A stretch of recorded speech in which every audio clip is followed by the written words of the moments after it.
Hi, I'm Thea Quiray Tagle, and I'm the curator for Afterlife, now on view at YBCA, in person and online. As part of the digital programming for the show, I've been hosting a series of conversations with artists featured in our exhibition about their strategies of future thinking and survival. And today I'm really happy to welcome two amazing collectives, Art 25 and Super Futures Haunt Collective, otherwise known as SFHQ.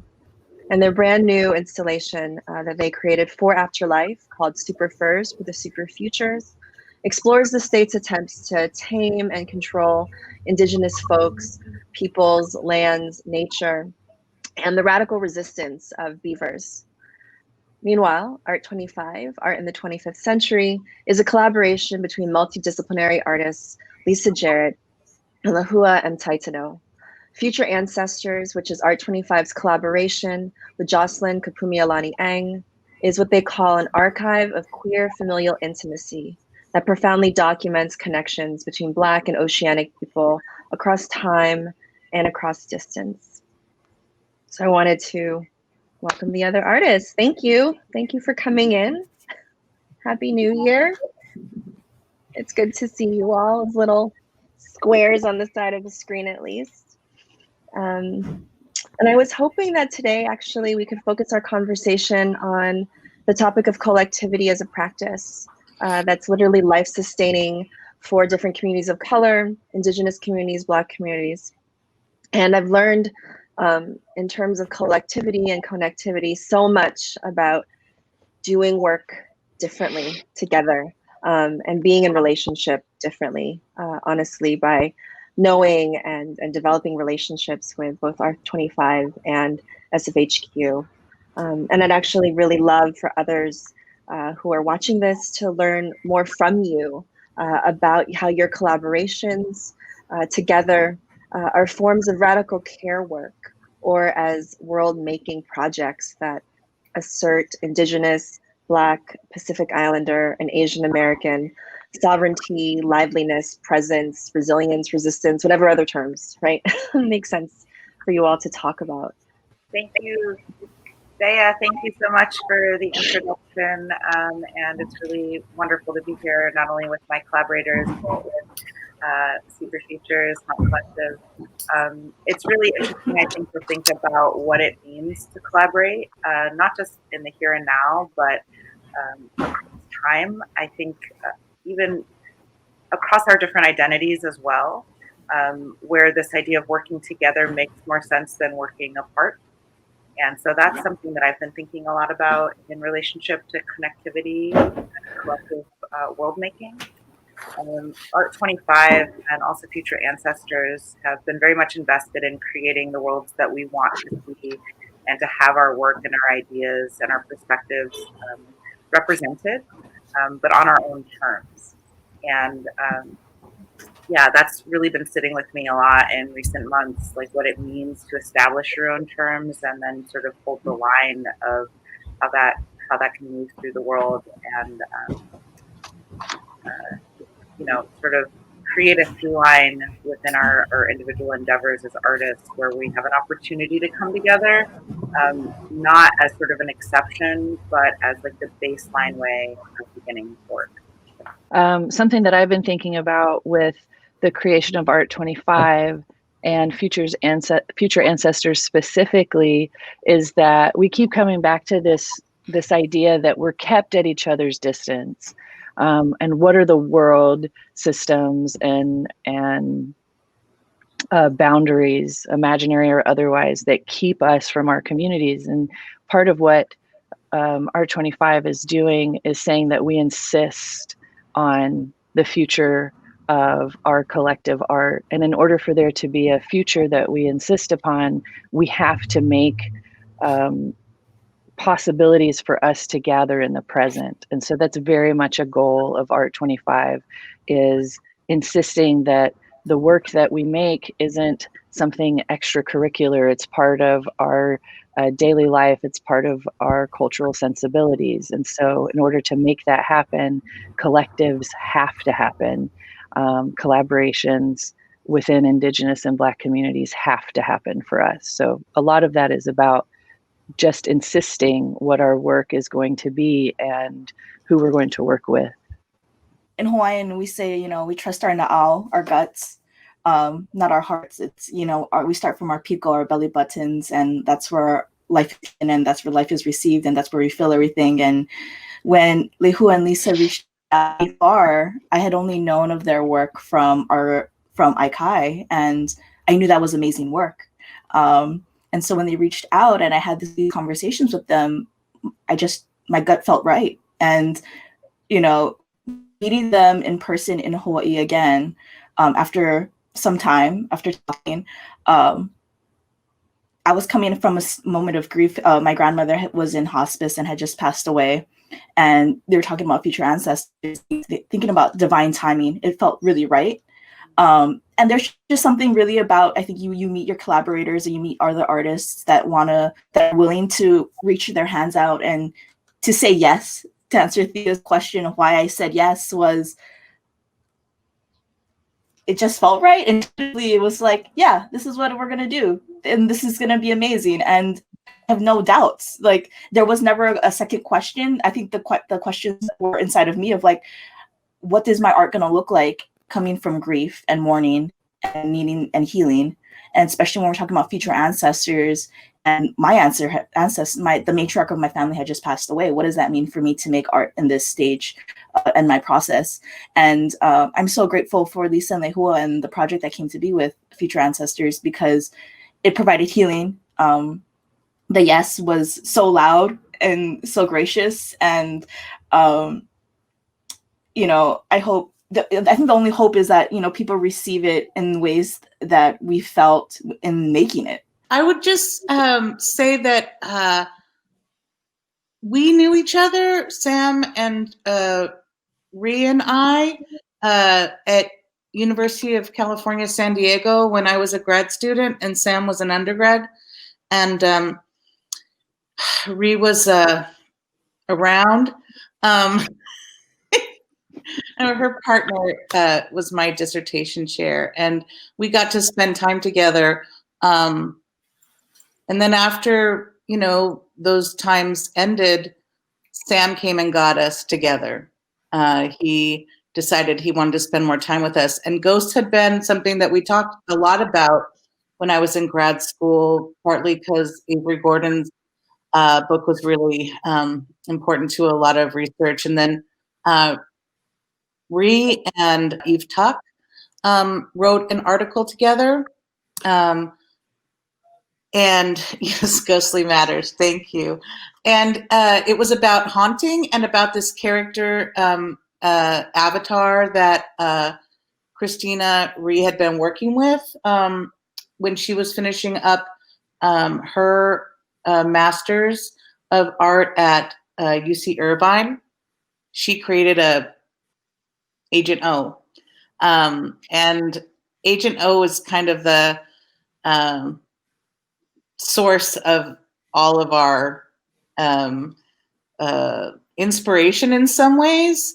Both Sam and I helped with her installation, and she was just really inspiring. She would send us pictures of Agent O in different spaces, but the piece that she wrote with Eve Tuck, remind me of that title too, you guys, please. A Glossary of Haunting? A Glossary of Haunting. Yes. Was probably the best piece of academic writing up to then that I'd ever read. It's a glossary of haunting. And I just think most academic writing is terrible and boring and unnecessarily obtuse and exhausting. And this was like something, I don't know, when I've taught undergrads and so forth, they love haunting. Haunting is the most interesting thing to talk about. Everyone has a relationship to ghosts and ghost stories. And one way that I related to it was because in this occupied country of, you know, that we're calling the United States, in this nation state, if you're watching a scary movie or something, it's only a short matter of time before some indigenous symbol pops up. Like it always comes back to like blood in the soil and something indigenous. It will happen. It just does. But we all have a relationship to violence. And one thing that even rewrote was that that ghosts are calling for justice. And you know, my degree is in ethnic studies. Justice is, you know, an important theme in ethnic studies. And it was just something that basically Sam said, do you guys want to talk about this and see what happens? And that's how Super Futures was born. We got together, we went to LA, we found the coolest hotel, and we stayed there, and we had discussions that we taped, and we listened to each other, and we went and saw some art, and we took a bunch of pictures, and re-brought masks, and our aesthetic and our ideas just came together then. I guess about 7 years ago or so. Although we've known each other, I think now for 12 or so years. It's been a rich collaboration, and we don't, you know, always agree. We have definitely different strengths, different histories, different things that we all bring to the table. But I'm not going to be embarrassed to say this, even though I'm already blushing.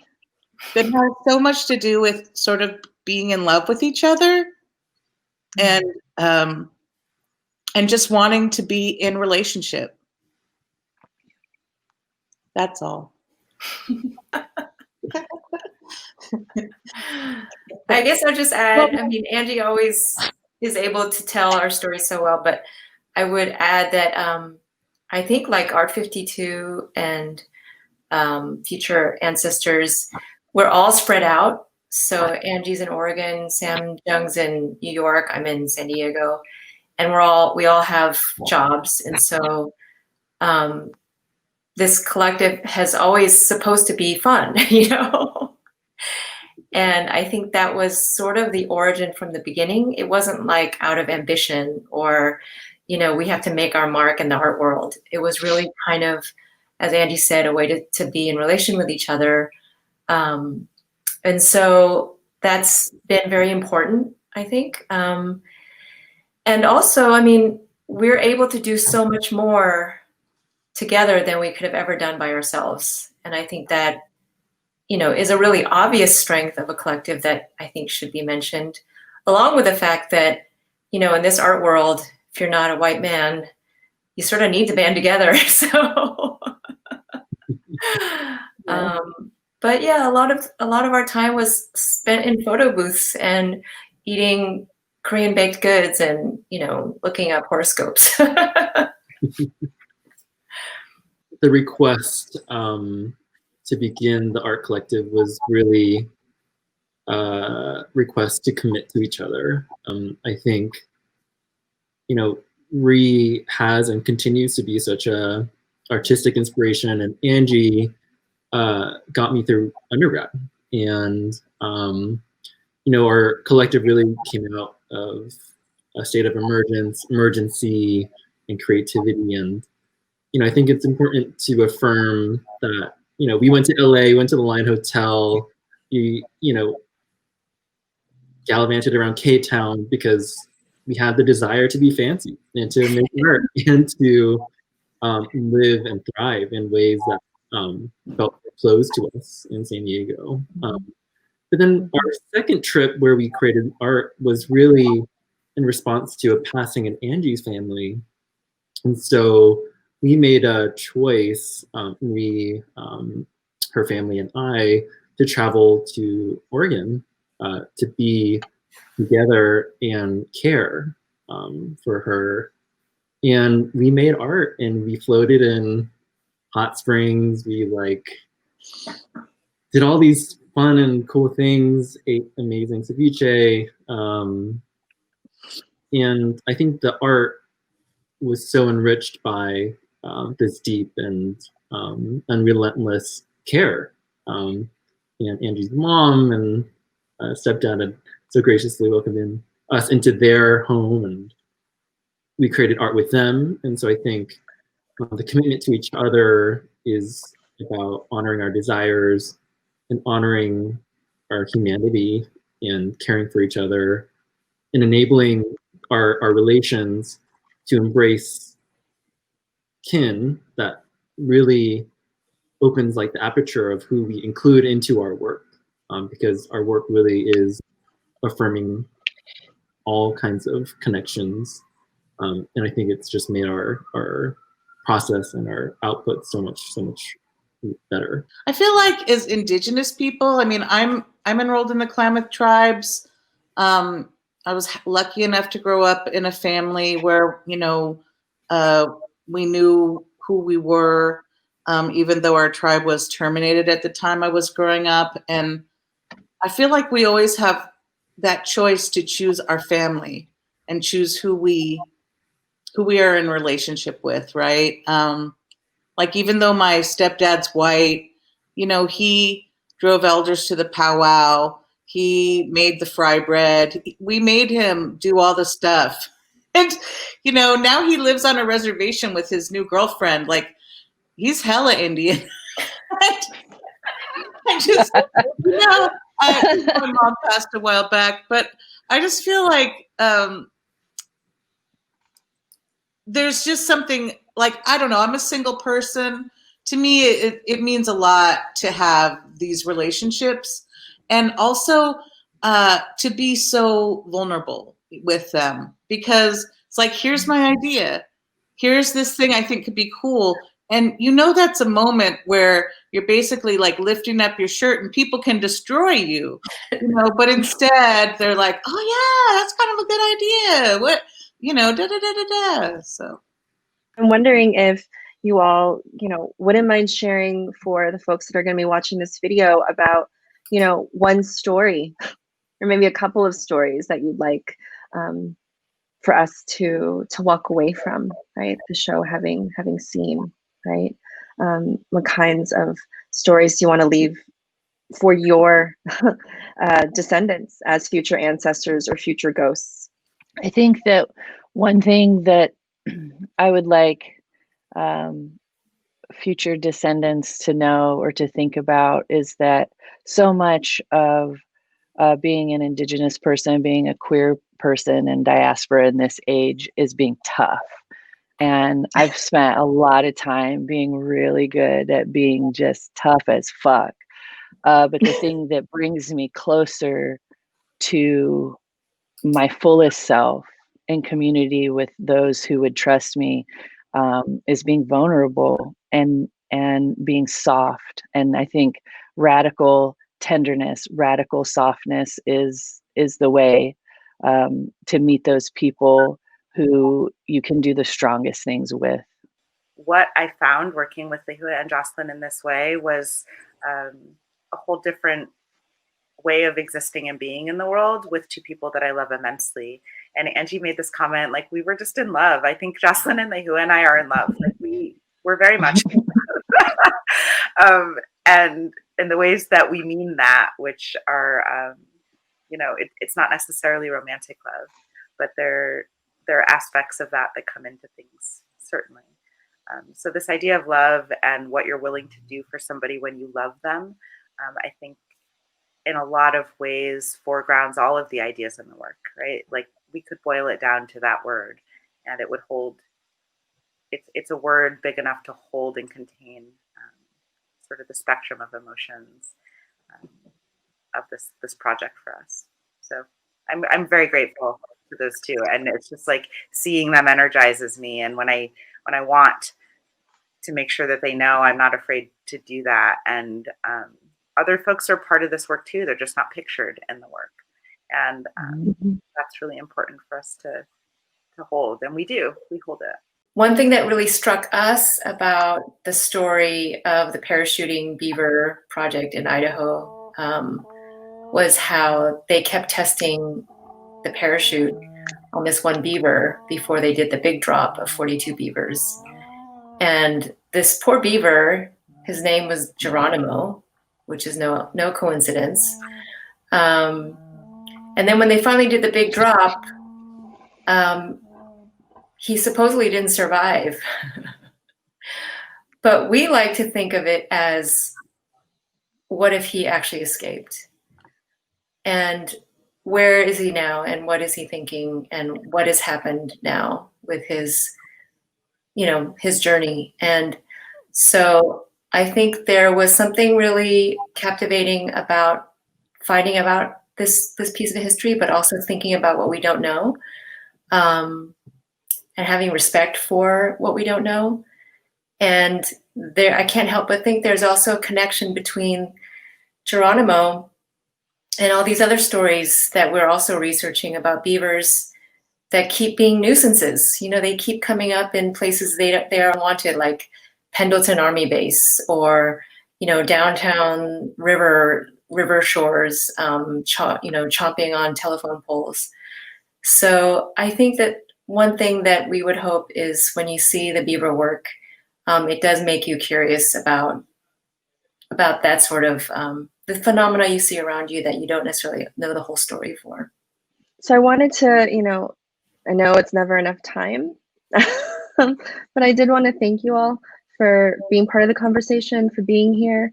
And I wanted to, remind folks that you still have time, if you're watching this before February 7th, to go to YBCA if you're able to safely visit the exhibition outdoors. It's free.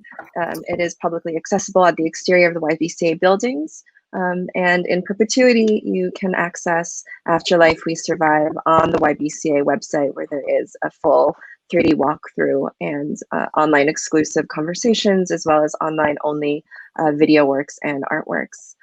So thank you so much to you all for watching. Thank you so much to Art25 and SFHQ for spending some time with us today.